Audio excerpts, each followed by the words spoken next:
บายดีพี่น้องวายเป็นหนังนักบ่ตอนนี้เขาก็ลงวัดเขาต้องวิ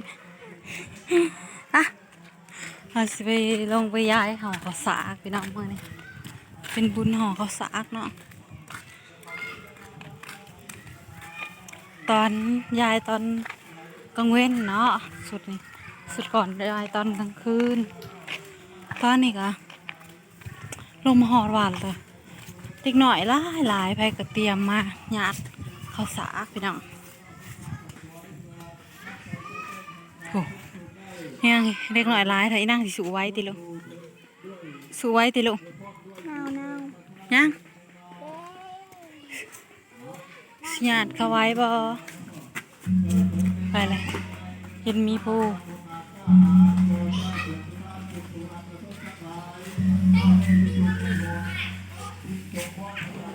นะโมตัสสะภะคะวะโตอะระหะโตสัมมาสัมพุทธัสสะทุตินังวัตมิทังมะยังพัตเตพัตตานิกัปปะลุคานิสัพปริวาลานิภิกขุสังกัสสะโอโนสยามาสาธุโนพัตเตภิกขุสังโฆทุติยัมปีตาติยัมปีอิมานิมะยังพัตเตพัตตานิกัปปะลุคานิพร้อมด้วยห่อข้าวสากสัพปริวาลานิภิกขุสังกัสเพียมสัพปริวาลานิปฏิคันหันตุอมหากังพิคาลันตังอิตาญาสุขาญาหาแก่ทานผู้เจริญพวกขน้อยทั้งหลายขอน้อมถวายซึ่งปัตตาหารต้นกาลพึกษ์ขอข้าวสากให้แก่พระสงฆ์ขอพระสงฆ์จงหับแล้วอุทิศบุญกุศลส่วนนี้ถึงดวงวิญญาณผู้ที่ลาโลกนี้ไปสู่โลกหน้ามีคือบิดาบารดาปู่ย่าตายายครูบาอาจารย์เพื่อนมิตรสหายลูกเต้าหลานเหลนเจ้ากรรมนายเวรสรรพสัตว์ทั้งหลายที่พวกผู้ค้าเอามาแต่งกินแต่งทานขอให้มาหับเอาส่วนบุญส่วนกุศลผลทานเหล่านี้ถ้าหากว่าได้หับแล้วถ้าทุกขอให้พ้นจากทุกข์ถ้าได้สุขแล้วขอให้สุขยิ่งขึ้นกว่าเก่าถ้าพอเท่าเข้าสู่พระนิพพานในอนาคตการเพื่อนมานั้นเพิ่มสาธุสาธุสาธุอนุโมทามิต้นมาจับเลิกพวกโยกบอกเนาะเอาบอกแล้วมาจับก่อนนี้จะได้โสตกินนาสังฆมิสุราเรกิกาเรกาลาตังอิตายาสัทธายาโสอุปกรรมตติโสญาติธรรมโมจะอายังนิทัสสิโตเปตานาวุธาตาตาเตานัมลาภลังจะพิคูนามนุตปะทินนาตุเอหิปุญญังตาสุกังอานาภาคันทีใหญ่นอตีกองปลื้มเนี่ยจะถือว่าเริ่มใหญ่นอเพิ่นได้เป่ามาในนอถือว่ามาสเกกามีมาทำเอาของท่านในบัดนี้นอทางครูบาอาจารย์เฮากะถือว่านอ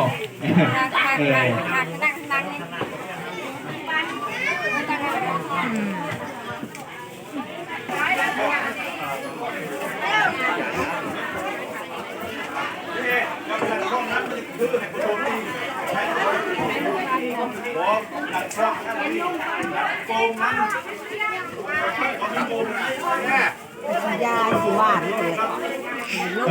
เอาถือเอาได้ยินเสียงคล้องเสียงกองนอกก็จะธรรมดาต้องคล้องต้องกองเนี่ย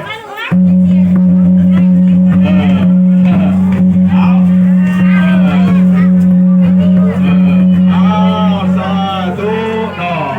ถือว่าตามที่คล้องกับพี่น้องเอาถือว่าเริ่มต้นเองเรื่องที่ความตาใหญ่จากเวทนอกเอาไปนี่นอกไปย้าย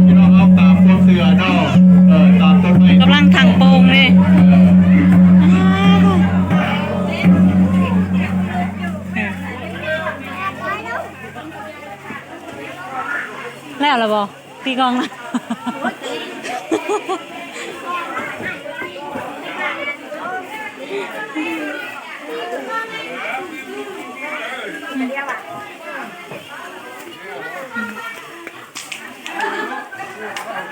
เด็กน้อยกำลังเตรียมเลยเด็กน้อยไง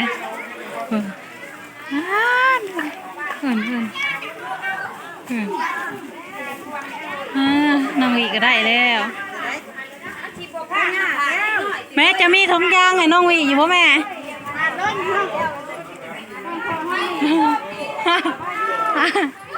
ร้องประแดกย่อยใจหัว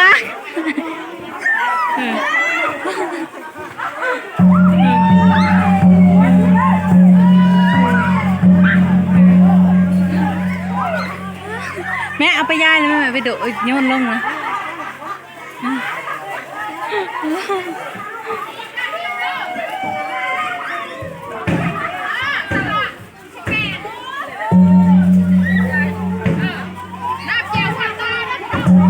มาแดกถือหัวนะลูก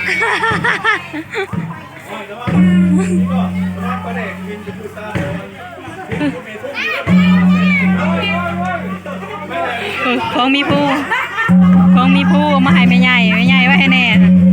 แม่ของมีผู้แล้วนะแม่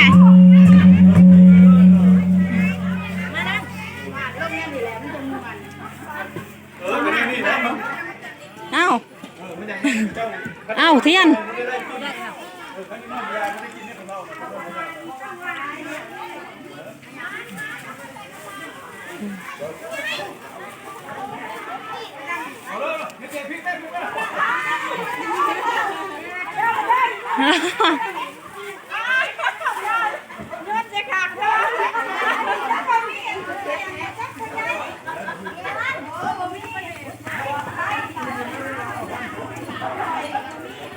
เด็กหน่อยก็เตรียมมาญาติคงมีผู้ได้ทงยางหนึ่ง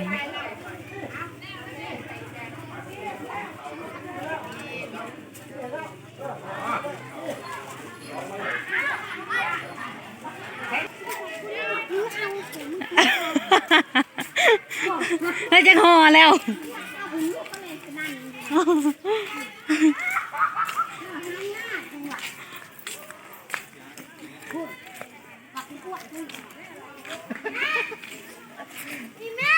เอาอยู่ใช่แม่บ้านี่มึงยังงงทางไหน พี่มาทางพี่ลูก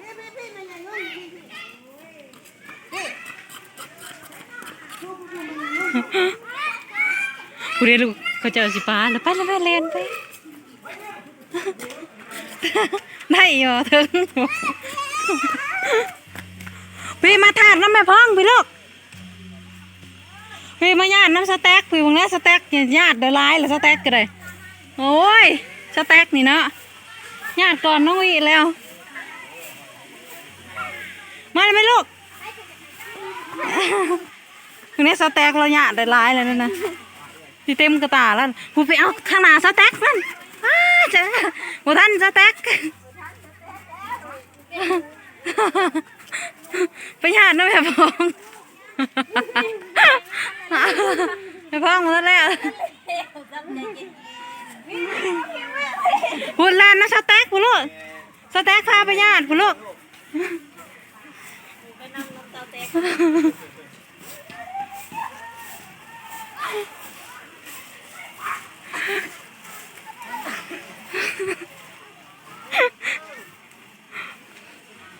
เราก็จักควบแล้วได้แล้วไข่เอื้อยแล้วกอดเอาโหลดปลาแดกไปยัง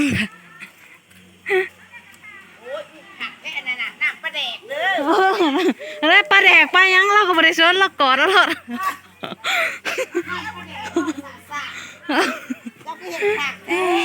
แล้วเลยจ้ะนะจะได้จะห่ออะไรจ้ะนะอันนี้จะไปญาติบ่อันนี้นะอันนี้นะอันนั้นอันนี้ห้องตัวเองซื้อมาใส่เจ๊ก็ ใส่ ใส่ หน้า บ่ใส่เจ๊ก็ใส่เหล้าท่านนั่นแหละ อันนี้ก็เบาไก่พี่น้องได้จะห่อเบาไก่จ้ะนะญาติได้จะห่อ ญาติทันเด็กน้อยเลย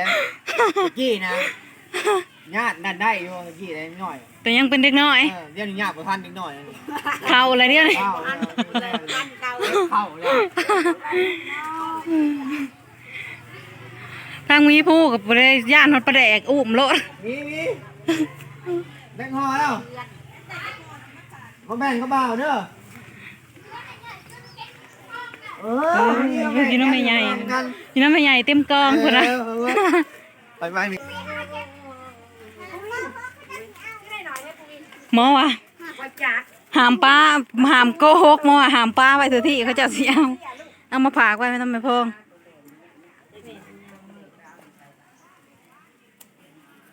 จักพงผืนโคงตู่บาทนี่เอาโจ้เอามาจักอันเลย โอ้ยก็ยังตัวได้กระต่ายแล้วเด็กน้อยเอาทันน่ะใส่ แม่นเหรอ อันตะกล้องอยู่เนาะบ่จักอะไรเอาใหาย ที่ ทางถาดนี่คือสีคนบ้างป้าได้อีกแล้วบ่ลูกนะได้อีกแล้วแลนมาให้แม่พองติลูกแลนมาป้านะแม่พอง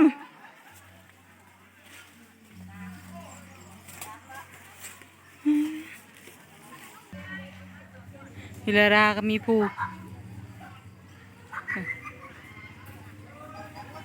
วิลาดาก็มีผู้ก็เต้น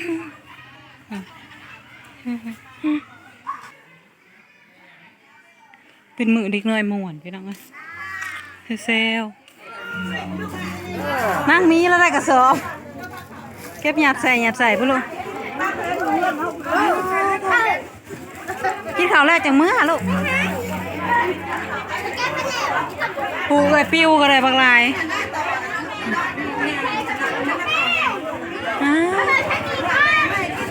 โอ้ยกระด้างมาเพิ่นก็ได้ลายตะวันก็คิดเผาเนาะพี่น้องเพิ่นซ้ำขี้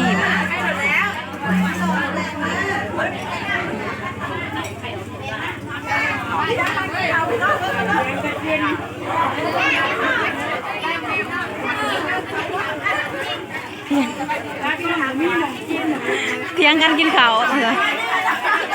ญาติกันกินข้าว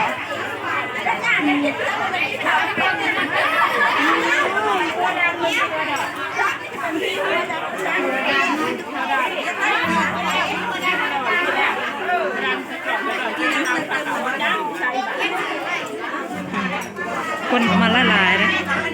คนก็มาหลายเนาะกินข้าวแซ่บๆ